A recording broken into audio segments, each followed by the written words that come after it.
Pastor Alonso Trevier Jones. Camino consagrado a la perfección cristiana.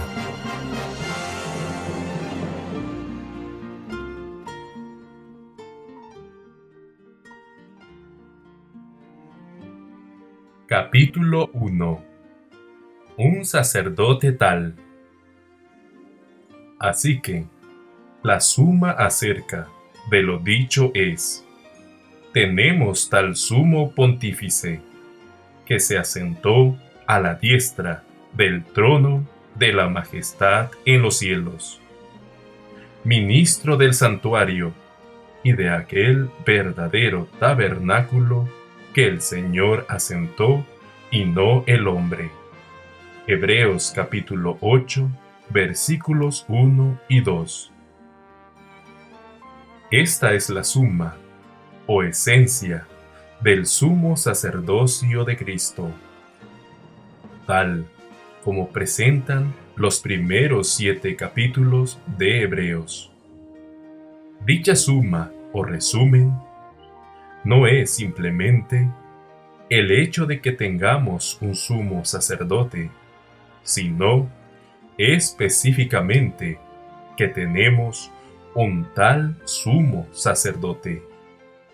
Tal significa de cierta clase o tipo, de unas características concretas, que es como se ha mencionado o especificado previamente, no diferente ni de otro tipo. Es decir, en lo que precede, los primeros 7 capítulos de la epístola a los Hebreos, debe haber especificado ciertas cosas en relación con Cristo, en tanto que sumo sacerdote, ciertas calificaciones por las que fue constituido sumo sacerdote, o ciertas cosas que le conciernen como sumo sacerdote, que quedan asumidas en esta afirmación. Así que, la suma acerca de lo dicho es: tenemos un tal sumo sacerdote. Para comprender esta escritura, para captar el verdadero alcance e implicaciones de tener un tal sumo sacerdote, es pues necesario examinar lo que precede a esta declaración en la epístola.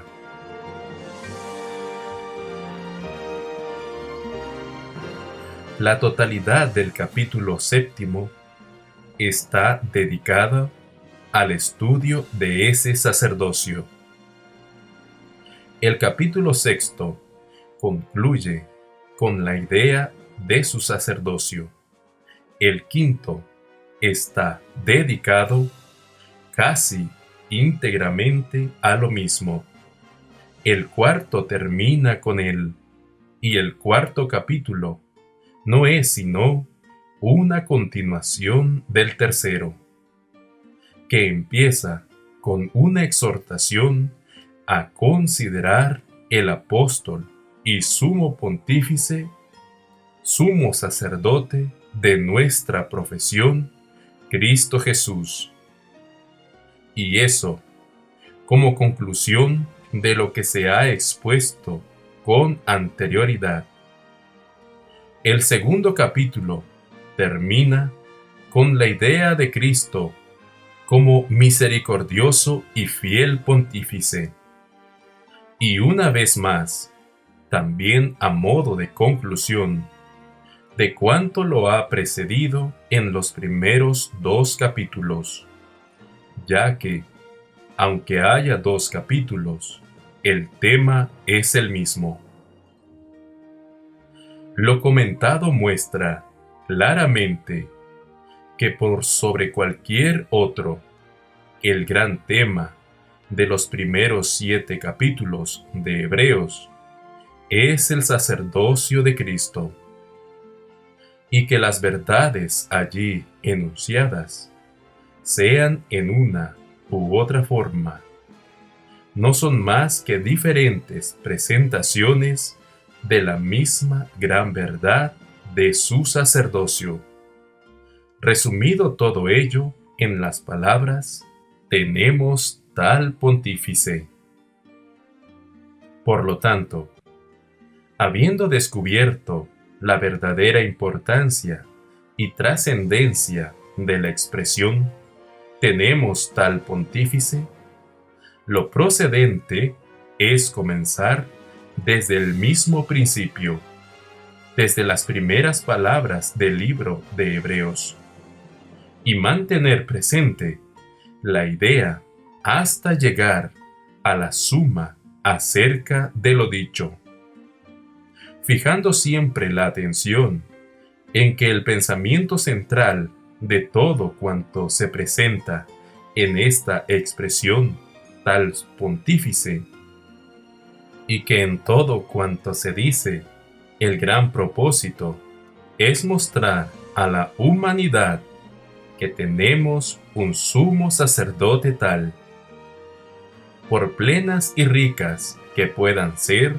las verdades en sí mismas en relación con Cristo, hay que mantener siempre en la mente que esas verdades allí expresadas tienen por objetivo final el mostrar que tenemos tal pontífice, y estudiando esas verdades tal como se nos presentan en la epístola, deben considerarse como subordinadas o tributarias a la gran verdad que se define como la suma acerca de lo dicho, que tenemos tal pontífice.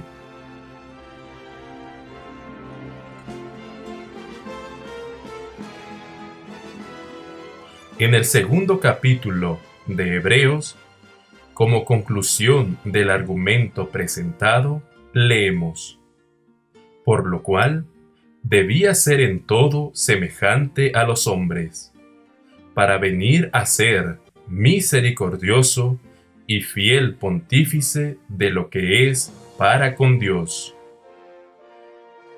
Aquí se establece que la condescendencia de Cristo, al hacerse semejante a la humanidad, al ser hecho carne y sangre, y morar entre los hombres, fueron necesarios a fin de poder venir a ser misericordioso y fiel pontífice.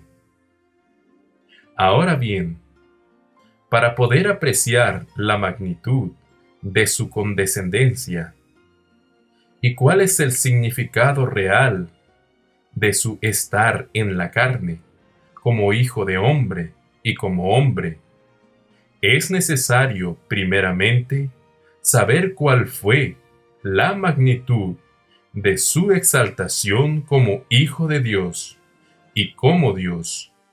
Y ese es el tema del primer capítulo. La condescendencia de Cristo, su posición y su naturaleza al ser hecho carne en esta tierra, nos son reveladas en el segundo capítulo de Hebreos, más plenamente que en cualquier otra parte de las Escrituras. Por lo tanto, la verdad o tema del capítulo primero es imprescindiblemente necesaria para el segundo. Debe comprenderse plenamente el primer capítulo para poder captar la verdad y concepto expuestos en el segundo. En el primer capítulo de Hebreos, la exaltación, la posición y naturaleza de Cristo, tal cuales eran en el cielo, antes de que viniese al mundo, nos son transmitidas en mayor plenitud que en cualquier otra parte de la Biblia. De lo anterior, se deduce que la comprensión de la posición y la naturaleza de Cristo, tal como eran en el cielo, resulta esencial para comprender su posición y naturaleza tal como fue en la tierra. Y puesto que debía ser en todo, tal cual fue en la tierra, para venir a ser misericordioso y fiel pontífice, es esencial conocerlo, tal cual fue en el cielo. Esto es así, ya que una cosa precede a la otra, constituyendo, por lo tanto, parte esencial de la evidencia que resume la expresión: tenemos tal sumo sacerdote.